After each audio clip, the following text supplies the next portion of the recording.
ओम शांति। आपका दिन शुभ हो।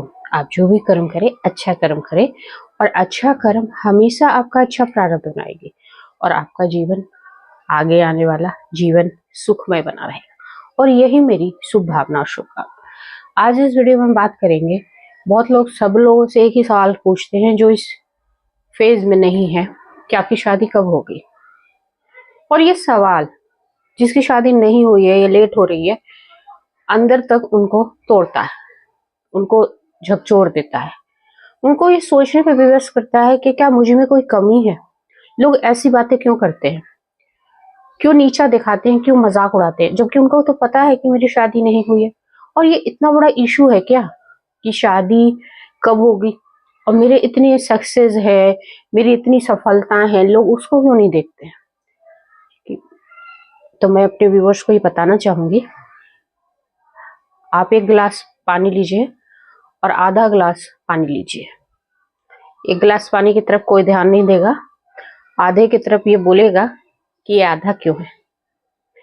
ऐसे ही इंसान की नजर गुणों पर नहीं पड़ती है, बुराइयों पर पड़ती है, और उसी पे ट्रोल भी किया जाता है आजकल।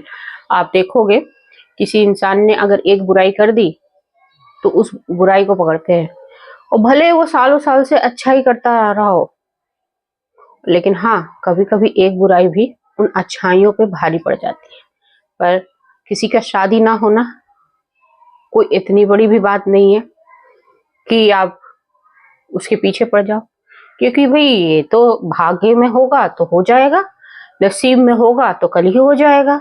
कल का नसीब लिखा हुआ है तो आज आपकी टेंशन करने से क्या हो जाएगा।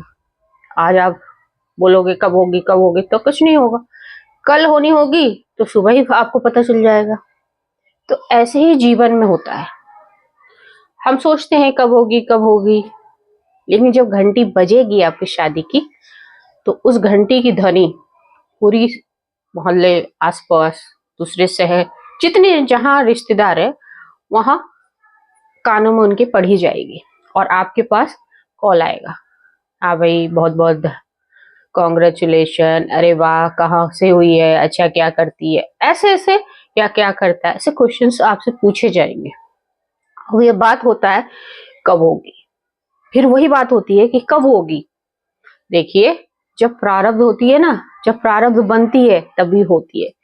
और आज मैं आपको एक स्टोरी बताऊंगी, वो आपको इंस्पिरेशन भी देगा और ये सोचने पे भी विवश करेगा कि बुद्धि कैसे घुमाती है डिसीजन लेने में। और कब होगी वाला क्वेश्चन भी आपको ये असमंजस में डाल देगा कि हो रहा है, बहुत लोगों की शादी तय भी हो गई हो, लेकिन हो सकता है वो ना हो, वो मंजिल तक ना पहुंचे। मैं ऐसे ही एक बार भरतपुर गई थी, मुझे क्योंकि अक्सर हमारा माउंट आबू जाना होता है, तो वहां से जब मैं लौट रही थी तो भरतपुर से आना था।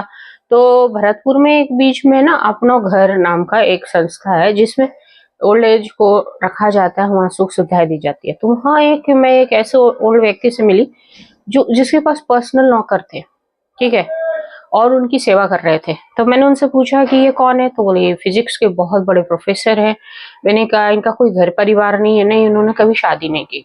तो उनकी स्टोरी बताई जो आपको सुननी चाहिए, और वो स्टोरी काफी प्रेरणादायक है। वो फिजिक्स के टीचर है, प्रोफेसर है, बहुत नामी गिरामी, बहुत पैसा कमाया उन्होंने और सारी उम्र बस बच्चों को दे दी।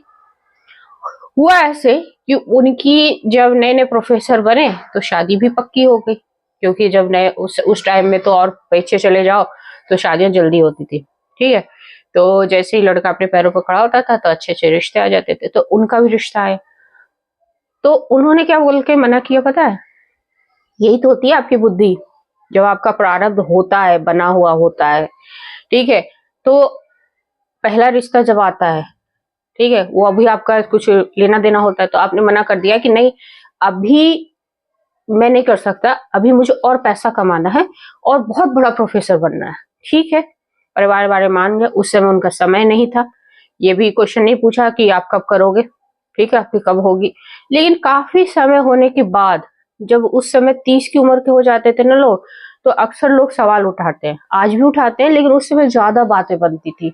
समाज में कि भाई अब उससे उनसे पूछा जाने लगा कब होगी, कब होगी, कब करोगे। ठीक है, तो उन्होंने कहा ठीक है देख लो, प्रारब्ध के अनुसार जो उनका बनना था जिसके साथ, साथी मिल गई। ठीक है, अब देखिए जब जिसके पास पैसा होता है तो फिर ऐसा कहते हैं, और जो बच्चा अपना अकेला हो परिवार में और भरा पूरा परिवार हो, घर हो, तो अच्छे रिश्ते आ ही जाते हैं आगे उनके, पर प्रारब्ध के अनुसार सही समय पे ही आते हैं। शादी की तैयारी चल रही है, काफी अच्छी तैयारी चल रही है, और अचानक से इनकी बुद्धि देखिए कैसे घूमता है। देखिए आप ये देखो, वो कहने लगे मुझे नहीं करनी शादी। पर पूछा भाई क्यों नहीं करनी है? अरे नहीं करनी है, मुझे अभी और कुछ करना है, मैं बड़ा प्रोफेसर बनना चाहता हूँ, ये मेरा एक जीवन का एक पड़ाव है और इसमें मुझे लग रहा है कि नहीं मुझे नहीं करनी है शादी। अगर मैं शादी के बंधन में बन जाऊंगा तो जो मैं अपनी मर्जी से कर पाता हूँ वो नहीं कर पाऊंगा। बहुत तो ढेरों रीजन दिए। और जो साथी था, अब देखिए कोई शादी टूटती है तो बदुआएं तो निकलती है दूसरे पक्ष से। आपका तो प्रारब्ध है कि आपको नहीं करनी है, पर उसका तो भाई, उसके कोई रिलेशनशिप टूटेगा तो दूसरा वाला पक्ष हमेशा दुखी होगा, उसने बदुआएं भी दी होगी। चलो नहीं करी, उसके बाद कोई रिश्ता नहीं आया, और ना इन्होंने कभी कोशिश करी, क्योंकि मन ही हट गया शादी से। कोई बात नहीं, लेकिन इन्होंने अपना जीवन का उद्देश्य बदल दिया। शादी नहीं करनी है, अब ये दिमाग से हो गया कि अब रिश्ते भी नहीं आएंगे, क्योंकि इन्होंने बहुत बड़ा स्टेप लिया उस टाइम में, और ऐसे स्टेप जब लेते तो पूरे गांव समझ में आ जाता है कि इनका फलाने के लड़के ने शादी के लिए मना कर दिया, ऐसे किया वैसे किया, बारातियों के साथ ऐसे किया, लोगों को दिल दुखाया, लड़की का ऐसा किया। तो ये बातें बनते बनते शादी के रिश्ते अब आने भी बंद हो गए, बातें भी बंद हो गई, और ये इन्होंने अपने जीवन का उद्देश्य भी चेंज कर दिया। तो ये उनका प्रारब्ध था। अब इनसे कोई कुछ नहीं पूछता कि तुम्हारी शादी कब होगी, और ये बहुत बड़े प्रोफेसर हो गए और सारा जीवन स्टूडेंट्स को दिया। और इनके पास इतना पैसा था कि लास्ट मोमेंट में इनके पास नौकर भी लगे हुए थे। पर फिर भी जब मैं उनसे मिली तो मैंने, जब ये स्टोरी पता चल गई तो मैंने उनसे पूछा कि आप खुश हो? तो उन्होंने बोला हाँ खुश है, और मुझे इसका कोई वो नहीं है, क्योंकि मैंने अपना जीवन जो जैसा सोचा था ना वैसा ही किया, क्योंकि ये उनका प्रारब्ध था। उनको नहीं करना था, उनको साथी नहीं करनी थी। हाँ उनको किसी का दिल दुखाना था, दुखाया, लेकिन वो बंधन में नहीं बंधना था, क्योंकि कोई कर्म उनके ऐसे अधूरे नहीं थे, और उनके जो अधूरे थे उन्होंने वही किया। अपने पूरा जीवन उन छात्रों को दिया जो उनको जरूरत थी, और फिर उन्होंने कुछ समय के बाद शरीर छोड़ दिया। तो कुछ ऐसे भी होते हैं जो जीवन का उद्देश्य अलग होता है। हमें ऐसा लगता है कि शादी कब होगी कब होगी, अरे जब होनी होगी ना, जब भाग्य का सही समय आएगा, आपका दिमाग घुमा के उस जगह पे ले आएगा। ऐसी भी बहुत स्टोरी है जिनको करनी नहीं थी शादी, पर ऐसी स्टोरी घुमाई कि शादी कर ली। तो ये तो मैंने आपको ऐसा सुनाया है जिनका जीवन का उद्देश्य बदल गया। क्यों? क्योंकि आप मोटिवेट हो कि अगर आपके प्रारब्ध में नहीं है तो आप निराशा में नहीं जाइए, आप जीवन का उद्देश्य आप देखिए, आप किसके लिए बने हो, किस चीज के लिए आपका जन्म हुआ है, वो मेन प्रायोरिटी होती है। हम उसको समझने में काफी समय लगाते हैं, वो तो समझ गए थे जल्दी। तो होप सो आपके घर में शादी की घंटी बजेगी, जब आपका सही समय आएगा तो आपका भी शादी होगा। लेकिन बुद्धि घुमाता जरूर है, प्रारब्ध शादी होते होते टाल नहीं होने देता, और नहीं होते होते होने भी देता है। जय हिंद, जय भारत।